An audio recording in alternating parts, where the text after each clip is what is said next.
Hello and welcome to our second webinar in Trustees Week, where with the help of Stephen Cahill from the Cranfield Trust, we're going to look at what excellence looks like for a trustee and the key skills you need to have. My name is Tracy Bird and I run the SCVO Trustees Network, which is sponsored by Rathbones Investment Management, and their support enables us to run these webinars. So thanks to you all for joining us today. And just to note that this webinar is being recorded and it will be available later on the SCVO website.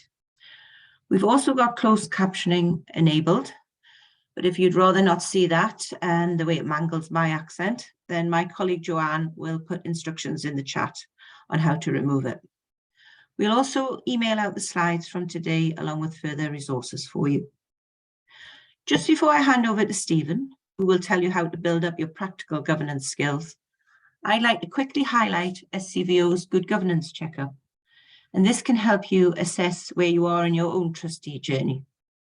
So just bear with me while I share my slides.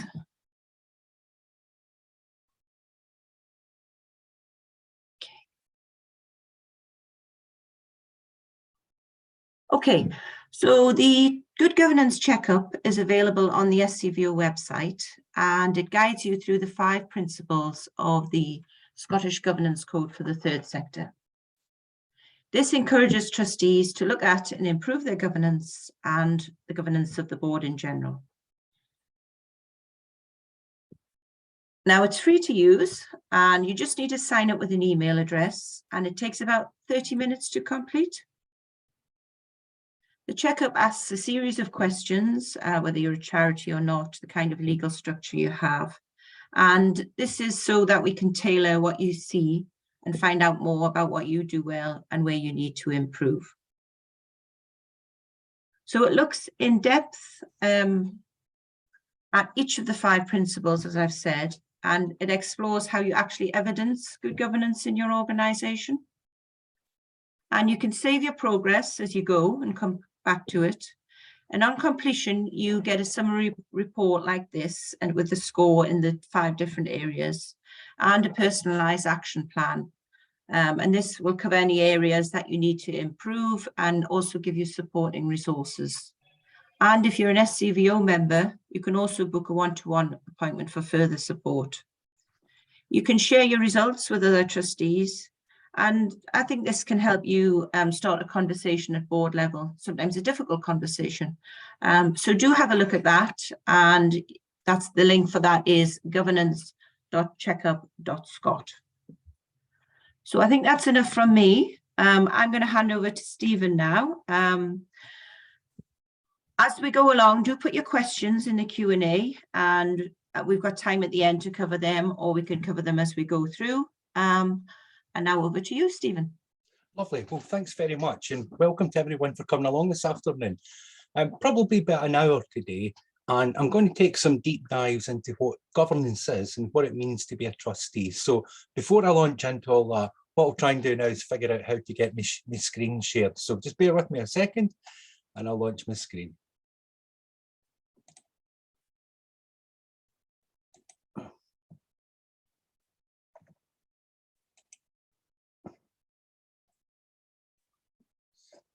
Nearly there.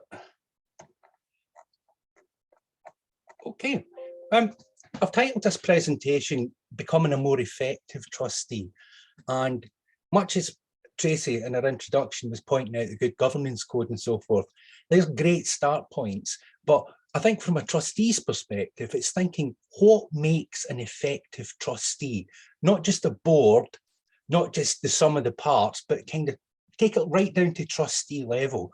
And I'd like to sort of just move through my first slide, a wee bit about the Cranfield Trust, what we do. We're another, I suppose, arrow in the quiver of support that's available to you, but I would seriously urge you to follow through in Tracy's instructions on that link she's given you and you share after it, and look at your governance. It's a great start point to go into, and also come along and have a look at some of the free stuff that we've got in the Cranfield Trust website as well. Moving on.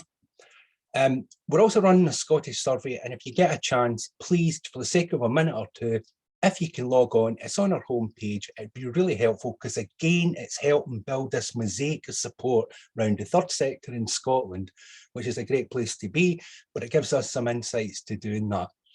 You also get a free Prepare, Act and Survive guide if you complete the survey, and I probably have got a vested interest in saying something about this because I wrote it, but it'll give you some practical, again, it's another piece in the jigsaw of support round about you, but the big links are, if you can do a survey, great, come look at the Cranfield Trust, but also the link Tracy gave you, please, please, please, can you go and look at that, Governance Scotland, that's exactly where you need to be.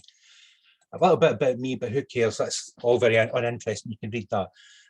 What I'm going to launch into now, I want to talk about locating yourself as a trustee. And by locating yourself is to think, what sort of trustee am I? You know, how effective a trustee am I? To kind of give you a start point. And this matters, it matters very much because, as I'll discuss later, things like how to be a trustee, it's not something that comes intuitively. These aren't skills that you just acquire, you know, through osmosis or something. They're skills that you actually have to try and build and practice. And then I want to talk about what I call the other side of governance, the dark side of governance. I want to kid about that one, but what it is, it's practical governance. So I'll explain what we mean about that in more detail and why it matters, again, to becoming a more effective trustee.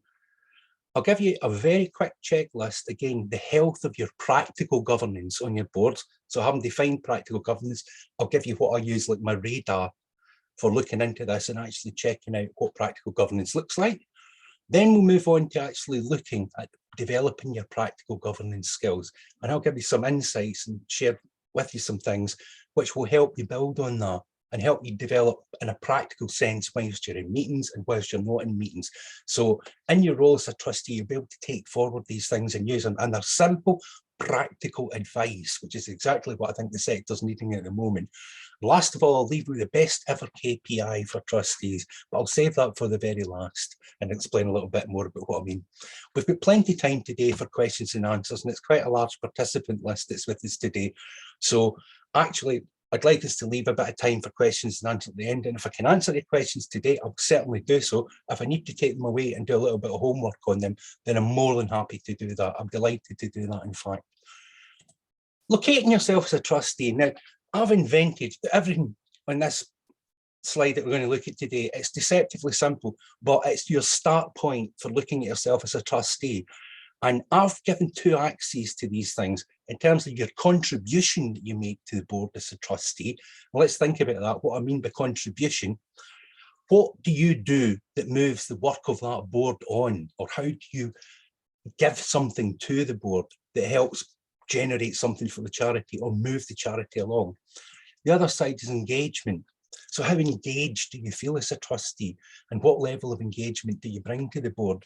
And I've given four kind of archetypes here, and we'll start with the bottom left corner, what I call the absent trustee.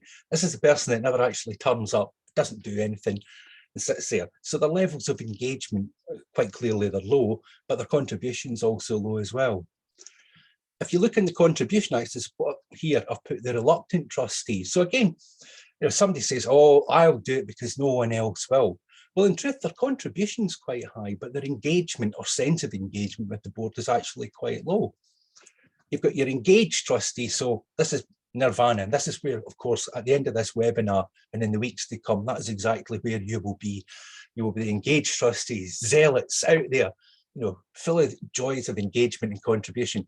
Well, that's kind of an archetype again, and it's difficult to find trustees who are at that high level of engagement and also high levels of contribution. Not to say they don't exist, and I have met them. And then at the bottom right, what I call the willing and curious souls. So these are people who have, through design or default, stumbled into a role as a trustee. Their engagement is generally pretty high, but the piece that's missing for them is, well, what do we do? So your classic situation would be 5 folk in the local pub or something decide to set up a charity to do X, Y, and Z. And everyone's, you know, full of enthusiasm and buoyed up with the drink or whatever. And they all say, yeah. But then what do we actually do? So their engagement is high, but their contribution is low. I'd like you to bear those two dimensions of contribution and engagement in mind as we move forward, because really that's your starting point. When you can assess yourself and think, well, what contribution am I making? and what level of engagement do I have? For your benefit, of course, the majority of trustees tend to sit with a bit higher engagement, but it's kind of hard to push up a wee bit in terms of contribution. And that's why you need the skills of practical governance and also a knowledge of what I call legal governance, which we'll speak about shortly. That's why you need those skills, because that's what will push you up in terms of the contribution that you make. But provided you're engaged, and I think most trustees are pretty well engaged, but you tend to sit about the middle in there, middle and maybe a wee bit higher. I'll be generous today. Moving on. Now, every trustee has a start point. I used to sit, and if I can digress slightly, I used to sit in meetings many years ago, and there'd be people like chairs and vice chairs and other trustees, and they would skate through business. You know, it's like watching, I'm probably showing my age, it was like watching Torval and Dean out in the ice skating about. And I used to think, my goodness, how do these people do it? You know, agendas were glossed through, minutes were taken and so forth. But in truth, I used to sit and think to myself, well, they started somewhere and they didn't learn these skills. They weren't just gifted or born with them. So you need to locate yourself, because knowing what sort of trustee, and indeed, a bit like these difficult conversations, sometimes you have to have them with yourself. You know, what level of contribution could I make? What level of engagement could I make? What are the situations under which I could make these? These are sort of questions that you direct yourself, reflexive questions, but at least start from the acceptance that none of us are the finished article. So you need to know roughly where your start point is. And that first slide I gave you there with the 2x2, the box on it, engagement and contribution, it's a good place to kind of think, where am I on that journey, in the trustee journey? So that's your reference point, and you can think where you can build engagement, or what's preventing you from engaging more or making a bigger contribution. You know, I could be honest about this and say sometimes it seems to be in the weft and the warp, the fabric of a board, that some trustees feel reticent or reluctant or disengaged to some degree to come forward and make better contributions or engage more. But quite often, you know, we're people, we're human beings, and it's within our gift to try and change things. And that's the point of making that one. Know where you start from, and then you can start developing where you want to be going. And the truth is, you know, you can be pulled either way. So disengagement builds disengagement in boards. It tends to be the way of it. It tends to push things one way or t'other quite quickly. And again, contribution as well. And also, sometimes people get tired, and let's be frank about it. The last couple of years have taught us one thing, that being a trustee is tiring. It's hard work. A lot of the sector is tired. So sometimes it's kind of overcoming those little hurdles that you have in yourself, or challenges that you have in yourself, and moving it on that way. But why I say it matters is you need to have a start point if you're going to improve. Okay, I'm going to take a wee look now. We're going to take governance apart, and I talk about legal governance and practical governance. And again, as a trustee, it's essential that you have a solid grounding in what the differences are, or what the overlaps are between these two things. They're, to use a strange expression, they're the same but different, but they're both different sides of the same coin. That's probably a better way of putting it. So legal governance. Now, you know, this is what you would tend to notice in terms of like constitutions of boards and so forth, the rules of the game, if you want to call it that, moral, social obligations and so forth. Are you doing what you're supposed to be doing? Are you doing it for the right things? Are you doing it properly? So it's all about efficiency of governance. And your role as a trustee there is to ensure the efficiency of governance. Is this been done properly? Propriety and efficiency. That's what that's about. So legal governance. It tends to be the one it's probably majored on more, and it eclipses practical governance. And there's probably good reason for that, because there's legal ramifications of this. You can be, you know, competent as a trustee, but these are clear boundaries and roles and things you should be doing. And they carry consequences. You know, people, I think every week I see some scandal coming through the charity. I got a web alert and I see there's a scandal in a charity, or there's questions, or there's an investigation launched.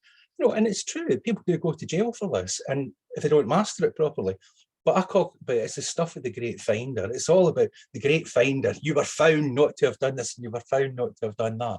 So it tends to have a sort of a lens through which the mind looks at things. But it is the stuff of the great finder, but it's very, very important, and it's hugely important that you master this one. because things do go wrong. People do end up with disqualifications. Charities do go to the wall because of bad areas around legal governance. But let's look at the other side of the coin. Now, I'd say it matters as much, and probably more, than legal governance. Now, it may seem a bit strange to say that, because it's all to do with effectiveness. And what I mean by the effectiveness of your governance is, you can, in fact, be very well legally governed, but not achieve very much as a board or as trustees. We think about that idea of contribution. So this is about the effectiveness. This is about ramping up the contribution. It's about taking the eyes of the beneficiaries and the ears of the beneficiaries, taking them into your charity and using them to assess every decision to say, you know, is this really going to do something more for our beneficiaries? Is that decision bold enough to make? Are we risk averse? And the other thing to remember about legal governance is it tends to be associated with risk or minimization of risk, which is quite right, and so it should be. But it tends to have an eclipsing effect on the amount of, I suppose, appetite that many boards and many trustees have. And you need to have the other side. You can't just live in risk. You have to have the appetite. How do we grow the charity? How do we bring more benefit in different ways, novel ways, you know, by combining resources, whatever way you want to do it. But the truth is, it's about the effectiveness here. And that's why I say it's two sides of the same coin. I could use business skills speaking to you, the value delivery mechanism, but that's really what it is. This is the mechanism by which value is actually delivered to your beneficiaries. The legal governance just checks that you're doing it, you know, efficiently, if you want to put it that way, and properly. So focus on this one. It might not come intuitively to think about practical governance, but as we go through what we're going to cover for the rest of the session today, you'll start to see where this can be practically applied and so forth. But it matters just as much. So I've tried to sum it up here, because you're getting the slides after this one. I've talked about legal governance. That's your rules of the game. So you're a bit like the referee running up and down the touch lines and so forth. But you may well know the rules of the game, but playing the game is a completely different thing. So I'm being charitable there and saying, you know, it's the difference between the referee and the player on the field, but it's also the difference between the armchair pundit and actually going out and being the player and kicking the ball and scoring the goal, or whatever you want to do. You can learn legal governance quite quickly, and there's a mass of training information out there. Your ski will have got tons of stuff in it, and it's about, again, locating yourself and really being sure that you know the rules of the game. Things can go wrong quickly in terms of legal governance, but again, you need that grounding. You need to know the rules of the game. Practical governance, by comparison, it's again not something that comes intuitively, and it's something that you learn whilst you're doing it. I talk about it's process related in terms of legal governance. So that's what I was saying. It was about the process of efficiency of conducting business and propriety of conducting business. But your practical governance, that's your behavioural side. So it's back to those two dimensions of engagement and contribution, how you actually bring that to life, how you enact that in the board. And that's, I say, it's invisible practical governance, because that's what brings impact, but it's largely invisible. It may be recorded as minutes and so forth, but it's the creative process of working as trustees in a board that you make decisions, and working with your CEOs as well, your senior staff, if you're large enough to do that. That's where you start to deliver value. But it's out there, but it's invisible. It's one of these kind of non-tangible things. 2 + 2 = 5, if you want to call it that. That's a poor analogy, but you know my point I'm making. It's what the sum of that board actually goes and does. So that's your kind of conundrum, but you need to know both sides of this. So just to summarise that slide there, you need to be the referee and you need to learn to be the player on that one. So again, I've got another little slide I'll pop up here, and this is a good place to start thinking about that in terms of like your legal versus practical governance and how well do you actually govern. And I've given you 2 dimensions to look at here. On the bottom here, we've got governance going from bad to good. And on this, we've got administration going from bad to good. And I've given you 4 boxes there. Now, quite rightly, you can know, if you let's start down here. Let's start at the one where it's good governance, but bad administration. So you've got great legal governance in place. You've possibly got good practical governance in place, but the actual administration of your charity is not looking too well. Now, your board's not in control at that point. and this is not at all, it's not hugely common, but it's not uncommon to find this, that everything in terms of minutes, in terms of decisions that are made, in terms of even engagement and contribution is good, but at the point of delivery, the administration of it isn't so good. It's not good. At this side, you've got the tail could be wagging the dog. Well, the administration's great there, but your governance is pretty poor. So who's actually running the charity? Who's making that contribution at the board level and doing things like providing challenge and so forth? So again, it takes you a little while to get your head around this slide. I'm not pretending it's a particularly easy concept, but it doesn't, the interesting point is to look at the shift that can be happening here, because it doesn't take much from, for example, a well-governed charity to become a well-governed but poorly administered charity, and vice versa, where you can have great administration but poor governance. And it's thinking, where is your board? As trustees, where is your board sitting? And how does that whole charity look? So this is kind of your holistic view over your whole charity and thinking where it pushes you. And again, it's a good little diagnosis tool to think constructively as a board, where do we think we are? And it forces you to ask the kind of right questions in there as well. Okay, this is my compass. If I were to go into a charity tomorrow, this is kind of the thought process that happens in my grey matter. There is occasionally some things that happen in my mind, but this is probably one of the ways I would go about unpacking it. First thing I always look at is, who's on your board and why? And that, again, is a cracking question to take back to your boards when you're having a discussion following today's presentation. It's asking, what do people actually bring to that board? So what is their contribution that they make now, but what's their potential contribution, or have we got a gap here that we need to look for somebody to come in and fill that gap and bring contribution and engagement in a different way? I'll talk about diversity in all its forms. And again, it's not uncommon to see charities where we're like peas in a pod kind of thing, and you sometimes need to break that. You need to get in people who can bring disruptive thought, bring challenge to your board, and you occasionally as well. You may turn around and say, well, no, we need to think about things in a different way, but it's one to avoid being blindsided on. You need people who are different on your board, who bring different, I suppose, different shades of colour and thought and process into your board and can ask questions. That's a skill, and we'll talk about that in a wee bit as well, what I call the trustee's mindset. Again, the third thing I would look at straight away, your level of engagement in your board. What happens during your board? How engaged? What's the tone of those meetings? What do they sound like? What happens in the meetings that you may have in between the main board? So I want to see what's the level of engagement in there. But I want to get behind that, and I'd want to find out, why is there that level of engagement?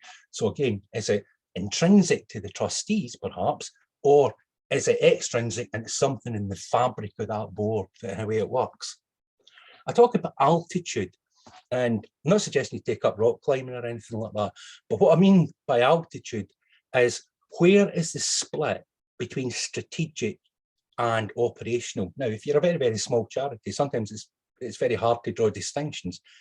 But if you were to think altitude, by what I mean here is being able to take a view as to what's in the next 6 months, 12 months, 18 months, what's beyond the cost of living crisis. Boards need to be thinking out there, even now, even though we're just starting to enter it, they still need to be thinking out. So that's what I mean by altitude.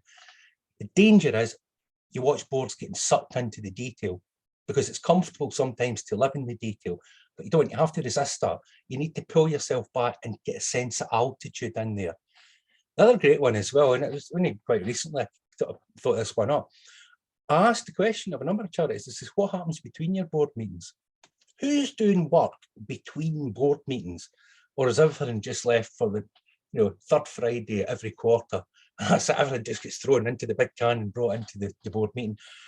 Things need to happen, and efficient, well engaged and well contributing boards need to be doing things in between the board meeting, and that's taking work away. We'll come to that later. That's an important one. And again, what actually happens in your board? Now, you may well say, we produce minutes, or we produce decisions, or we challenge decisions and so forth. But if you have to really ask yourself in the cold light of day, what does this board produce? What do we bring out? Is it cosmetic at one end of a continuum, or is it really insightful, and really does it help move the charity on? And does it do something more for our beneficiaries? And listen, these are just two ends of a continuum. They're archetypes. But again, it's knowing what your board actually produces, what comes out of that board meeting. It may be, again, you come out of a board meeting, everyone's energized. That's one end of the continuum. You come out of the other end and think, why did we just sit here for an hour and a half? And it happens, but they're extreme archetypes. I think there'll be a few of us who haven't sat through meetings before and thought, I'm not saying what's coming out at the end of this meeting other than me, about my bus home or whatever. But again, it's start to locate yourself in something like that one. And your voice your beneficiaries. Now, this seems absolutely self-evident, but in truth, who is shouting for your beneficiaries and how authentic is that voice?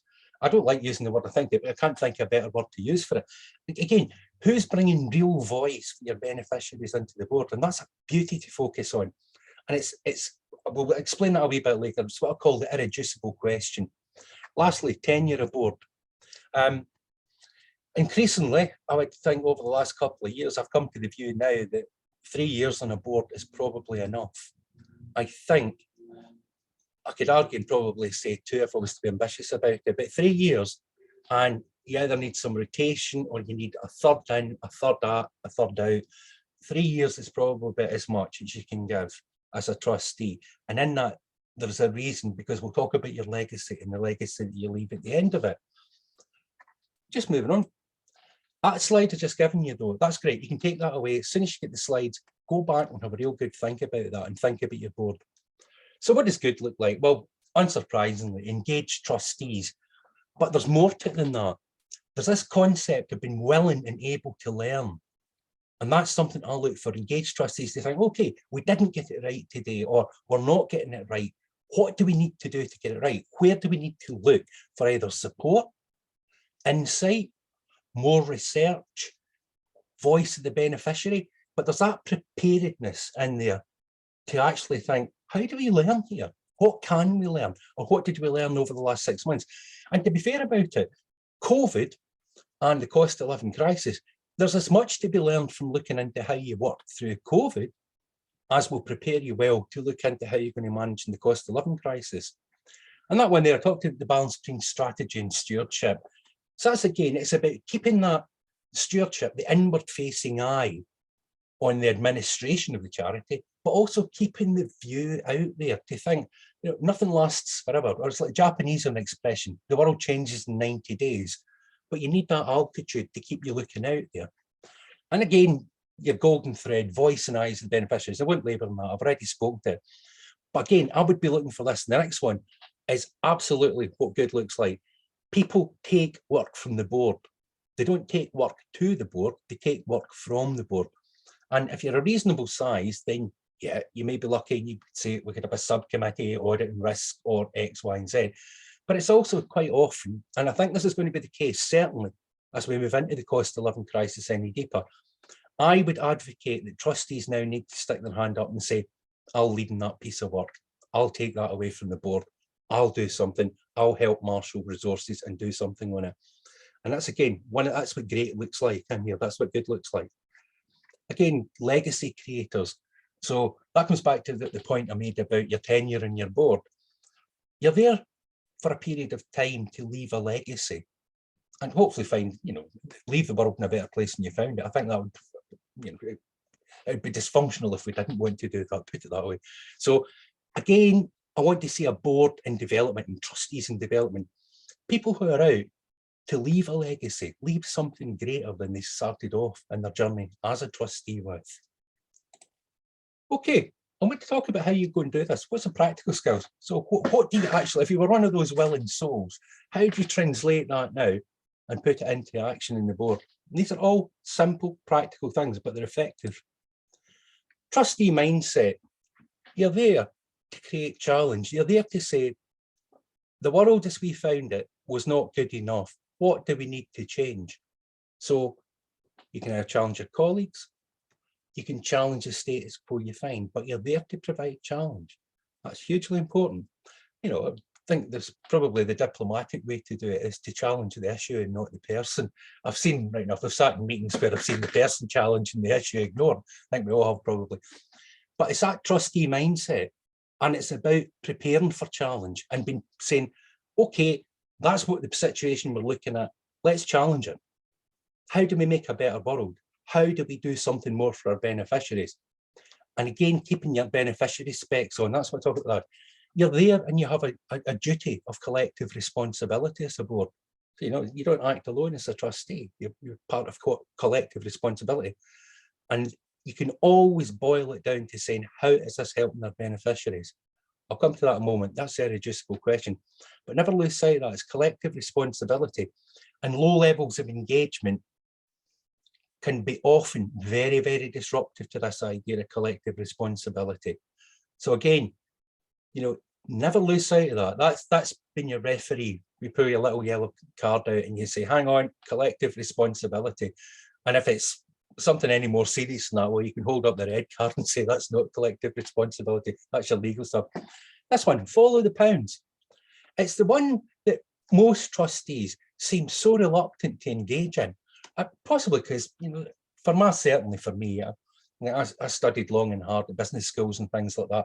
And the numbers never came easily to me. I'll be honest about it. They never did. I never saw any joy or beauty in looking at cash flow forecasts or business plans or anything else, but I stuck with it. And again, I just boiled it down to that simple question. Where is the flow of money? Where is money coming into this charity? What's happening to it? Where is it going out the door? Follow the pounds and just stick with it, stick with it, stick with it. You'll invariably find the answer out. And if it takes you a while to do it, fair be it. But follow the pounds. If you take nothing else away from today's presentation, make that your motto. Follow the pounds in the next board meeting. Ask. It's great.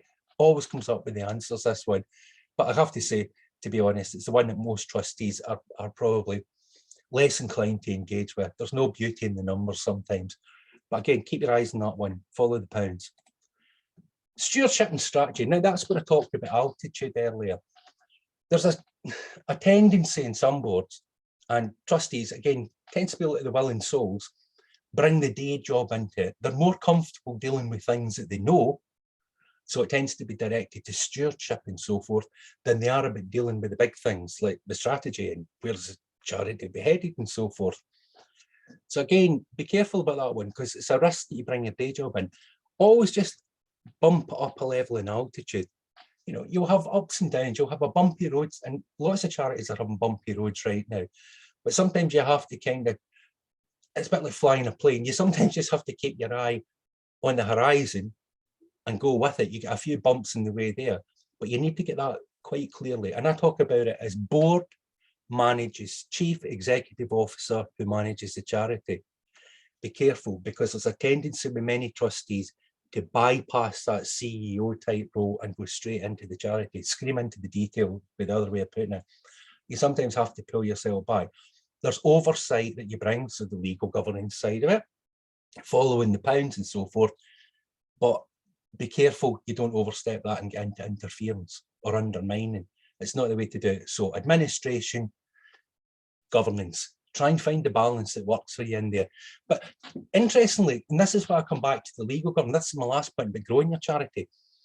It tends to be the behaviours in trustees around expansiveness, trying to look for the bigger picture, they tend to be kind of eclipsed a wee bit.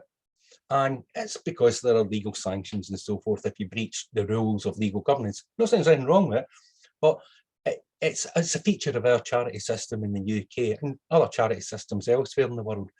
But to be truthful about it, there's that all big thing, the big thinking. And even if there's only 5 of you there in a board, it doesn't matter. You still have big thinking time. And that's what you should be aiming.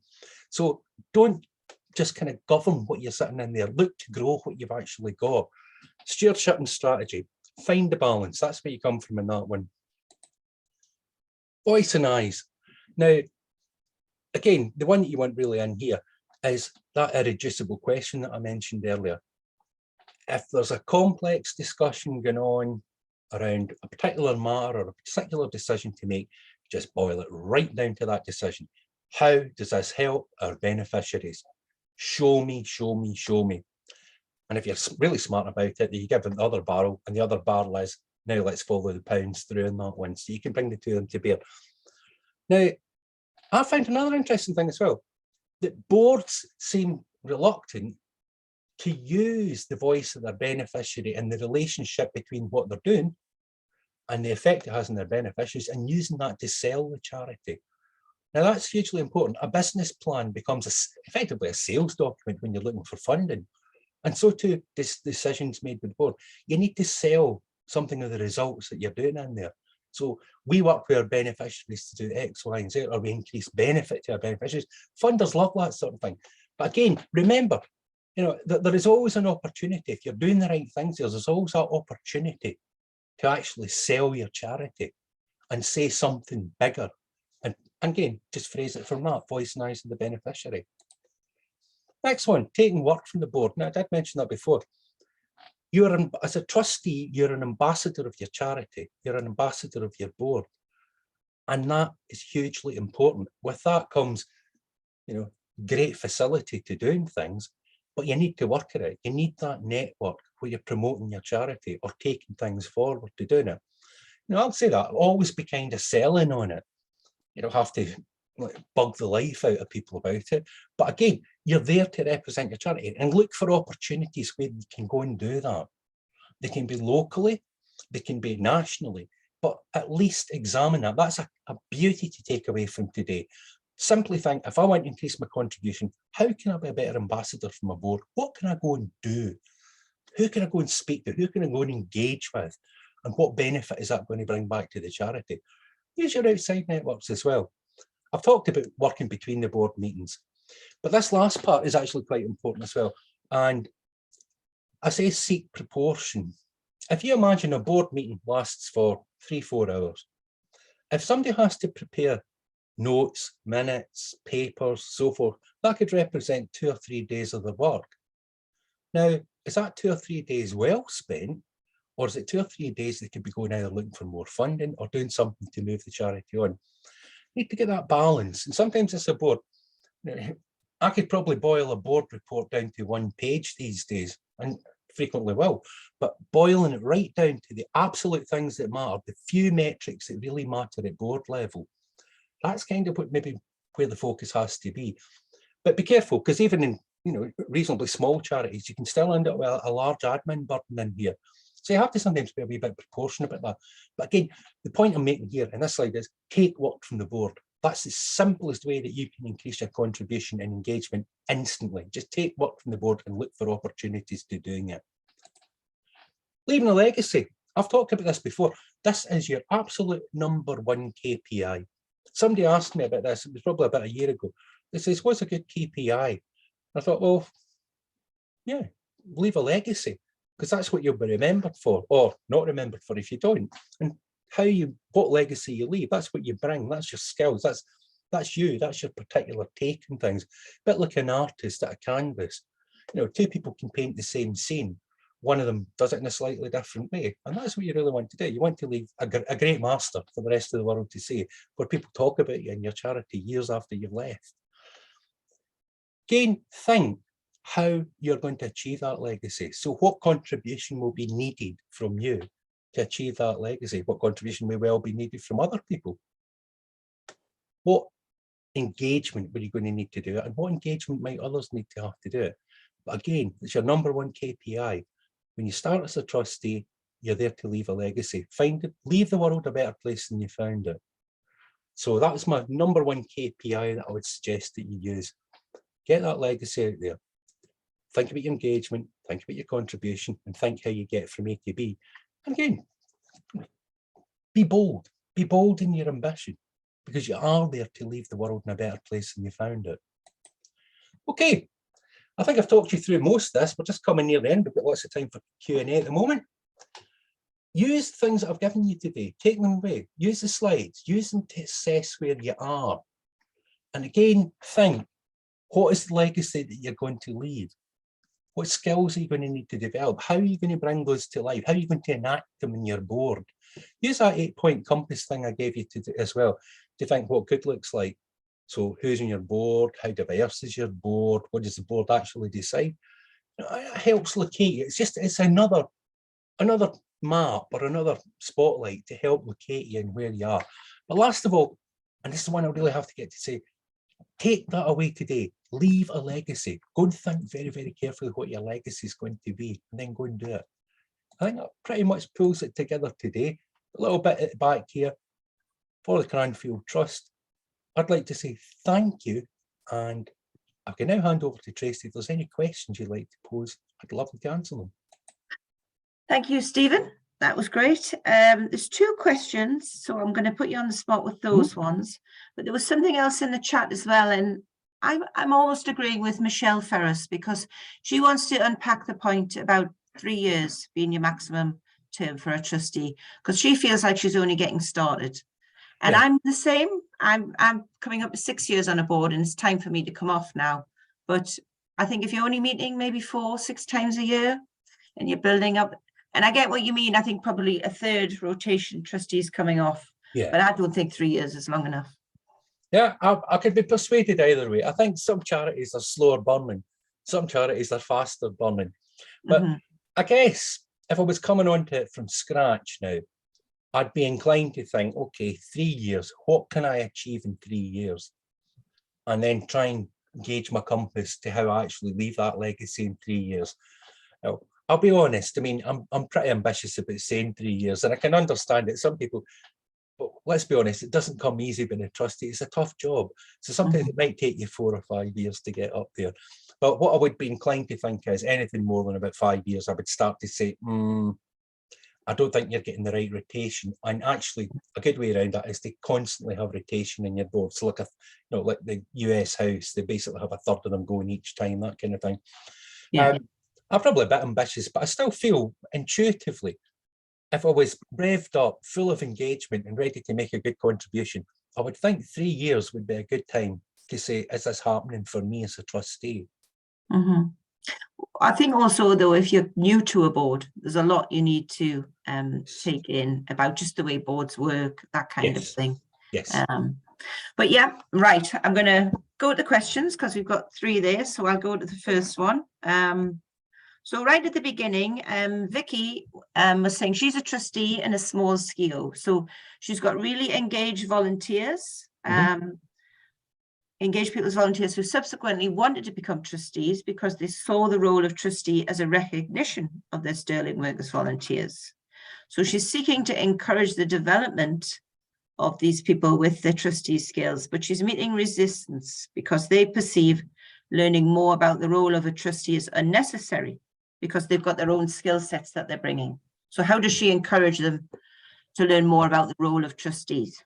Okay, I would just say quite simply, watch this, watch what we've went through today and point out to them that you've got the legal governance side of things that they have to master. They need to be referee as well as just thinking we're players in the game. That is exactly where I position them, that they need to know both. It's difficult. Again, I understand why volunteers would feel that. I'm not sure all the time it's the right thing to do, to put volunteers up to board. They do bring voice, there's no question whatsoever, and they bring important voice. But it's rule number 1, you have to learn the legal governance side of things, and rule number 2 is you need the practical governance side. You're in hot. I would be wary to appoint them as trustees. Perhaps you have done so already, but I would be wary unless they're prepared to commit to learning the legal governance side of things, because you could be sailing into hot water on that one. It would concern me, it would worry me. The legal governance side, the stuff with the great finder, but equally it's hugely important that they master that and have their heads located in the right place in that one. It's a tough one to manage because at one hand, they're doing sterling work and so forth, and they perceive it as a reward, and you don't want to, I was going to use a word there, you don't want to sort of brass them off about it, but equally, the charity is an entity, your organisation is an entity, and it's above what you might call personal emotion in these things. So yeah, I would just go straight back to rule number 1 in that one. You need to master the legal governance and you need to master the practical governance side of things. It's a tough situation to be in though. Yeah, and also it's tough to recruit trustees. I think we all recognise that. Yes. And I'm going to shoehorn in our SCVO offer at this point because we've got a special offer we've launched just this week for trustee recruitment ads. So during November and December, you can advertise your trustee vacancies on Good Moves, and that will give you access to over 80,000 people actively looking for roles in the sector. So I'll put some details in our email that we send out about that. But that's good if you are looking for trustees, because then you're going to engage a wider audience. Very much. Right, next question. We have 2 paid secretaries and a board with well more than 3 years each. So the trustees have been on for more than 3 years. They've thought about bringing in a skills audit. So clearly they think maybe some people need to move on. This person's in their 2nd year as a trustee, but she or he, I'm presuming their staff seem to be putting themselves in charge of the charity, and most of the board think the staff are wonderful and they're giving them too much power. So this trustee is trying to remain engaged, but feeling it's an uphill battle. So it's that old governance versus management thing, isn't it, Stephen? That's exactly what it is. It's living proof. It's your governance versus administration. Again, it's not an easy one to solve, but I would come from the viewpoint of using almost that slide and just holding it up and saying, where are we sitting here? And follow through the shifts. So if something's missing in terms of governance, what is it that's missing in terms of governance? It may be, people are doing things for the right reasons in terms of the administration side, but equally they need reminding that there is a board there who does board work, and kind of finding that balance in between them. It's not uncommon, but equally it's about pulling the pendulum back the other way, I would think, and getting that balance between governance and administration in there. Aye. And that's really hard to do, I think. Okay, we've got a comment. Do you think, because we've said trustee recruitment's hard, do you think it's less trustees or better than retaining a higher number of longer serving trustees? So what do you think is a good number for a board? What do you say? I would think I wouldn't want less than 5, and I probably wouldn't want more than about 8 or 9. Even if you're a relatively large charity, I would think, do you really need more than that? When it becomes a scalable size, larger charities will have more things like subcommittees, remuneration subcommittees, audit and risk subcommittees, and taking stuff away like that. But 5 is usually quite a good number. That usually works for me in my mind, I would think, even if it's a relatively small charity. But there's this whole debate in there, and I think you've alluded to it, it's quantity and quality, and where do you kind of get the trade-off in there? Would you be better with fewer trustees who are of a higher caliber, or do you want more trustees to kind of sort of balance things out in there? I don't know, but between 5, maybe 8 or 9 feels a bit right. And I don't know, have you a view on that one, Tracy? We would normally say as your maximum 12, because you don't always get everyone turning up to board meetings. Yeah, absolutely. So you need to have people certainly for your core and that kind of thing, but certainly no more than 12. And I would say, no less than 5.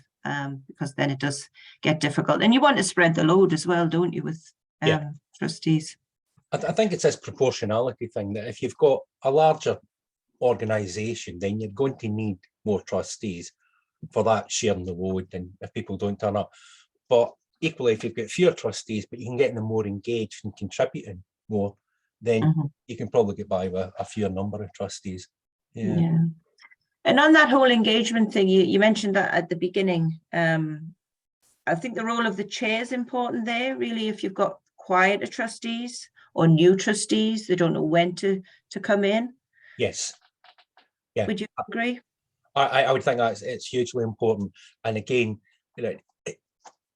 I think the one role that's kind of generally overlooked is the vice chair, which I think you should have. And that's usually you can get a lot more work done when able vice chair, and that's work coming out of the board. That's work that's done away from the board, and I think that's good. You can use a vice chair as a sounding board, for example, and help them bring on less experienced trustees and so forth. So it's rather than putting all your cards on the table in the first board meeting and sort of feeling everyone looking at you kind of thing, you can usually use the vice chair as a sounding board. But the role of the chair is hugely important. Now, just if I can sort of just throw in a quick comment on this one. The thing that I'm still scratching my head about, I haven't got the answers for it yet, but I'm going to. its roots to trusteeship. It's very difficult recruiting trustees, but where do we look for trustees? And why, why isn't there more social engagement about people wanting to be trustees and so forth? I can never remember at school or college or anything like that, university, I can never remember somebody sitting there and say, hey, do you actually want to be a trustee of a charity or something? I can never ever remember it, even in my early working life. But yet we're surrounded, the weft and warp of our community is effectively based in charities.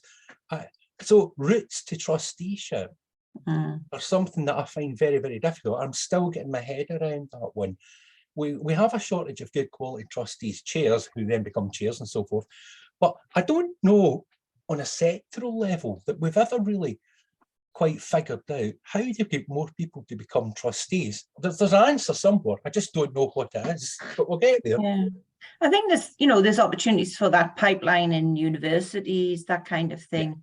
Yeah. But as Rachel's just commented, she doesn't think there's enough advertised about the benefits of trusteeship. So it's what you get out of being a trustee, professional development, meeting new people, networking, that kind of thing. So I think we need to sell it better, don't we?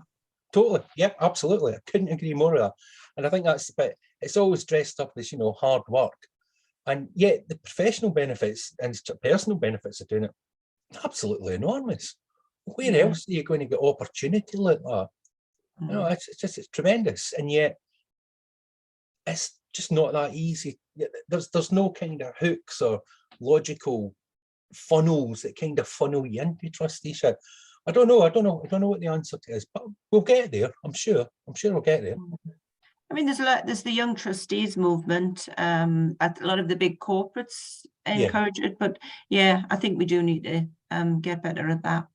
Got another question here, but do keep them coming. From Alison. So some trustees have more time and capacity to do the work needed between meetings, and they still have a valuable contribution to make. So any suggestions, Stephen, about how to ensure the board operates effectively as a collective? So you will have more engaged ones than others, and you don't end up with a two-tier system of active and less active trustees.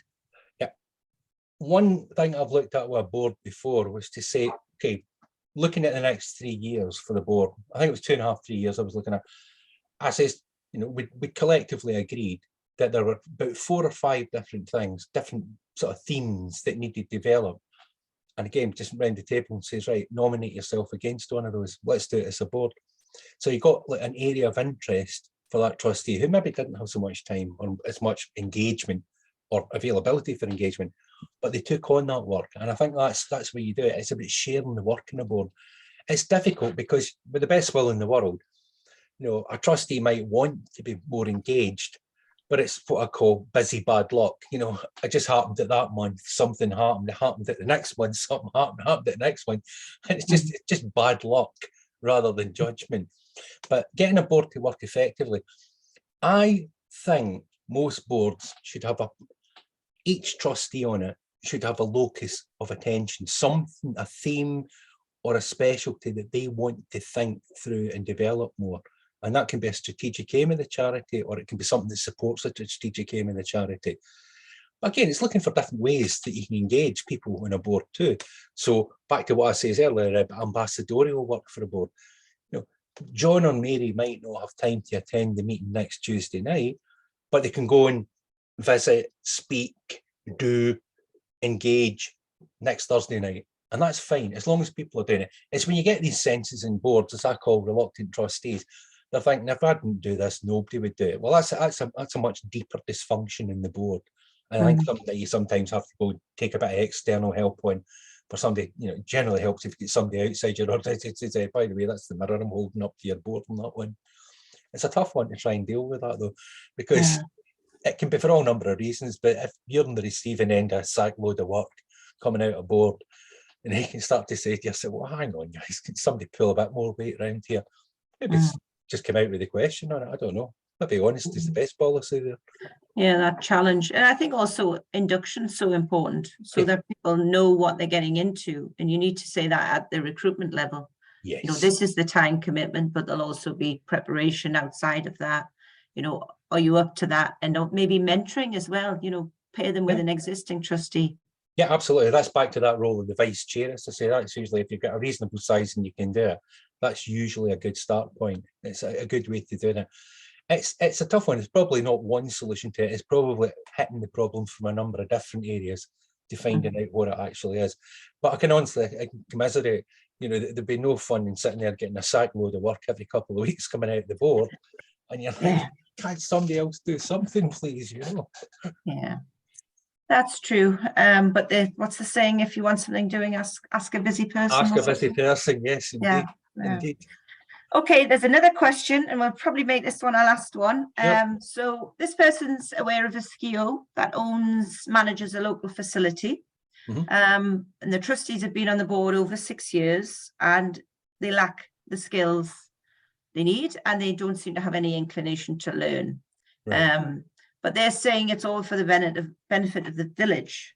So this person thinks the trustee should go, and their memo and art should be altered so that it engages the wider community. How can that be achieved? So somebody not happy with the way something's been run, should they attempt to join the board themselves? This is a difficult one. The hard part is actually taking the board apart. If you're not happy about it, you know, yes, I would, in the first instance, I would be inclined to think, if it was me, I would want to join the board, at least get my voice heard. You know, take a step back. Who is this organisation claiming to represent? And is that authentic voice it's representing? So you could actually take a step back, you know, they're set up for the benefit of the village, but are they actually helping the village? And what do people in the village actually think about it? It's potentially a minefield, but getting people off of boards is not particularly easy, which is why investment needs to go up front and making sure you get the right people to join boards in the first time. And Tracy, do you have a view in that? Well, actually, the person's come back and they said they've been bullied into resigning, so that's not good.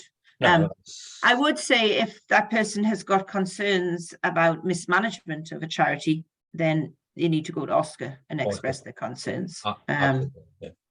But yes, I mean, we on the information service, we get inquiries with people that have similar frustrations. They maybe have to come off the board because they're not making headway, and it's a perennial problem. Yeah, I'm not sure there is an easy solution to that one, unfortunately. No. Okay, we've run out of time, but I think we've covered an awful lot. Thank you very much, Stephen. As I've said, we're going to send out details in our email on how you can access ongoing support from the Cranfield Trust. Lovely. And just to let everybody know that today's session is part of a series of webinars to celebrate Trustees Week. And we've got another one on tomorrow lunchtime. And at that one, we're partnering with the Legal Advice and Tax Advice Service Partners at SCVO. And we'll be looking at the information that trustees need to survive and thrive during the cost of living crisis. So we'll be covering all things from HR to property to governance, VAT and tax. So there's still some places available on that. You can have a look on the website and hope you'll be able to join us at that. And just to wrap up, remember, if you're an existing trustee, do join the SCVO Trustee Network for more information and support. And thank you and enjoy the rest of Trustees Week. Goodbye. Thank you.